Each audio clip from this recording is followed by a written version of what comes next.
आमे श्रीमद् भगवत गीतांकर गोटे श्लोक आवृत्ति करिबा।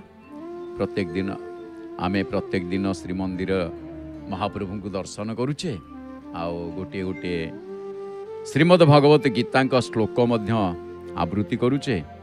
तेबे आज आउ कहीं विलंब करिबा, आज मध्य निश्चित आमे से महाप्रभु श्रीकृष्ण का मुख निस्तृत बाणी श्रीमद् भगवत गीतांकर गोटे श्लोक आमे आरंभ करिबा। बड़ा सुंदर श्लोकटी कहू कहू लेखा आसीगलानी कि कथा केते एक्टिव आम जगन्नाथ महाप्रभु जमिति भक्तों को देखा चंचल सेमिति आम जय जगन्नाथ टीवी आपण पाखे पहुँचा सेतिकी चंचल।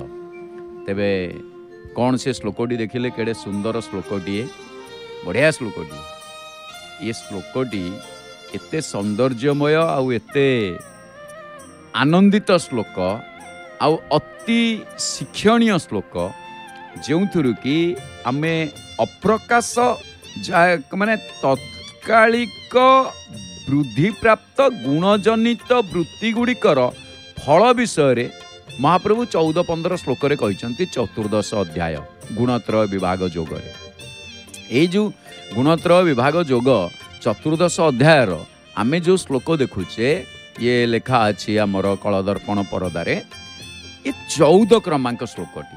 कौन 14 क्रमांक श्लोक रे रही? यदा सत्त्वे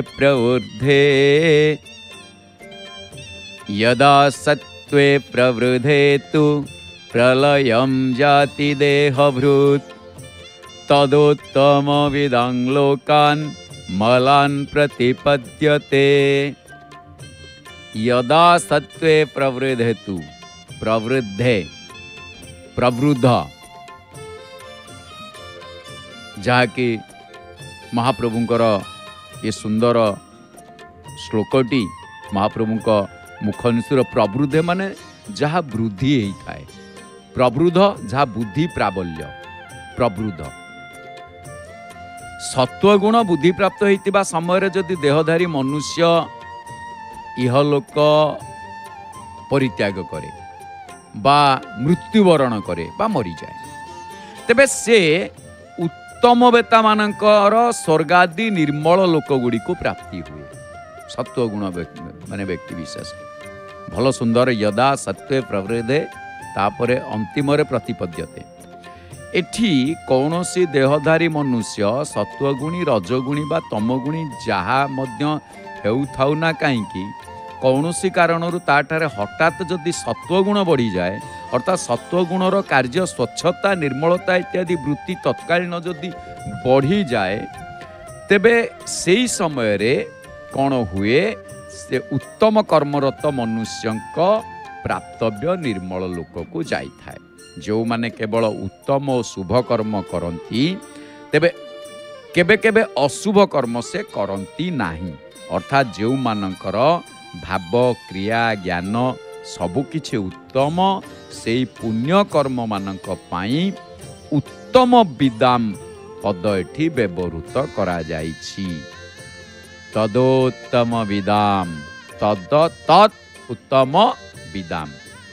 तेणु एभली पुण्यकर्मा मनुष्य मानकर जो सब लोक उपर अधिकार थाए सत्वगुण वृद्धि होता समय जो मानकर मृत्यु हुए से माने से सब निर्मल लोक प्राप्ति हुंती। तात्पर्य हला जीवन सारा शुभ कर्म करुथिबा व्यक्ति मानकु जो उच्च लोक प्राप्ति हुए तत्कालिक सत्वगुण वृद्धि होइथिबा बेले मृत्यु मुखरे पड़ुथिबा मनुष्य मध्य से सब लोक को प्राप्ति हुंती।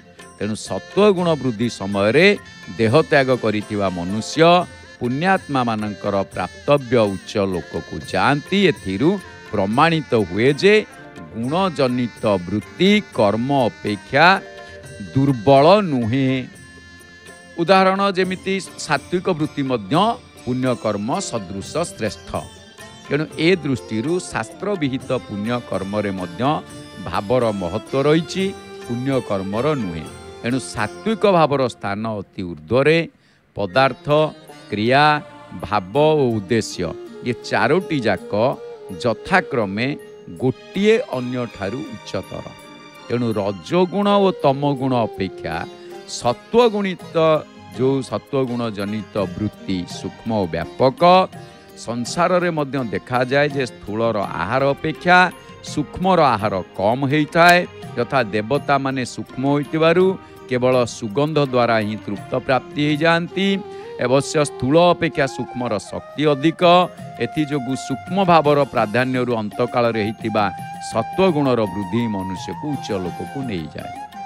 तापर एठी गोटे शब्द रही कौन लोकान अमलान लोकान अमलान संधि विच्छेद कले लोकान अमलान अर्थ लोकान युक्त अमलान ये अमलान कहबार तात्पर्य कौन होची ना सत्वगुणर स्वरूप निर्मल अत सत्वगुण वृद्धि समय जी मृत्युवरण करे से निर्मल लोक को प्राप्ति हुए।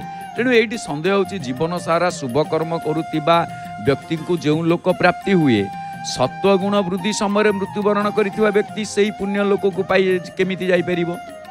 यार समाधान है भगवान एक विशेष कोहल नियम करिसेंती जे अंतकाल रे मनुष्यर मानसिक स्थिति जेपरी रहे से अनुसार तार गति हुए। आपण माने श्रीमद् भगवत गीता अष्टम अध्याय षष्ठ श्लोक श्रवण करिसेंती। तेणु सत्वगुणर वृद्धि बा वृत्ति वृद्धि होइतिला बेले जो व्यक्ति मृत्यु मुखरे पड़े से उत्तम लोक प्राप्त हुए एथिरे संदेहर अवकाश नाही। तेबे एठी आउ टिके जदि आपण याकू सरल भाव रे देखिबे वास्तव रे ये जो श्लोक रे जहा कहउछंती जे यदा सत्वे प्रवृद्धेतु प्रलयम याति देहभृत तदोत्तम विदाम लोकान मलान प्रतिपद्यते अर्थ मनरे सत्वभाव उद्रेक हेबा मात्रे तार समस्त कर्म रे पवित्रता परिस्फुट होता है। तेणुकरी महाप्रभु कहउछंती अत्यधिक शारीरिक क्रिया द्वारा रजगुणर आधिपत्य परिलक्षित हुए सेतेबेले कौन हुए घूर्णी बात्या भली इंद्रिय गुड़िक असंभाल सक्रिय हो पड़ती समस्त विषय बुद्धि ए भीतर को टाणी नहीं जाए। पड़ियारे मेंढा चरुला बेले जमी समग्र पड़ियारे घास प्रति तार लोभ होता है से भली रजगुण संपन्न व्यक्ति अन्य स्त्री प्रति लोभ होता है तार लोभ एते बढ़ी जाए जे सबकिछि से व्याकुल हो उठे। किंतु ए सबु भितरे सत्वगुण संपन्न व्यक्ति कौन करिथांती ना एथिरु ऊर्ध्वरे रहिथांती। आत्मज्ञान होउछि 36टी तत्व परे 37टी तत्व सांख्य मत अनुसार 24 तत्व परे 25 तत्व एवं देह जो त्रयर अंतराल रे या होछि तुरीय पदार्थ यही व्यतिरेक देह कार्य करि न पारे ताकू सत्वगुण संपन्न व्यक्ति ही लाभ करिथाए। तेणु ए जो श्रीमद् भगवत गीता चतुर्दश अध्याय 14 श्लोक आमे माने श्रवण करुथिले। तेणु एठी 14 श्लोक रे बड़ सुंदर भावरे विवेकवान पुरुष ही उत्तम वेता अटंती बोली कहउछंती। तेणुकरी बहु लोक ब्रह्मलोक पर्यंत समस्त लोकरे सापेक्ष जहाँ निर्मलता थिला बेले भगवान परम धाम रे निरपेक्ष निर्मलता विद्यमान। तेणुकरी एटी गोटे शब्द लगेइछंती जहा कि अमलान शब्द। तेबे दर्शक बंधु श्रीमद् भगवत गीतांकर चतुर्दश अध्याय 14 श्लोक को आमे एठी सांग करिबा। आसंतु परे परे आमे जानिबा श्रीमंदिरर किछि जानिबा कथा। श्रीमंदिर जानिबा कथारे आज बढ़िया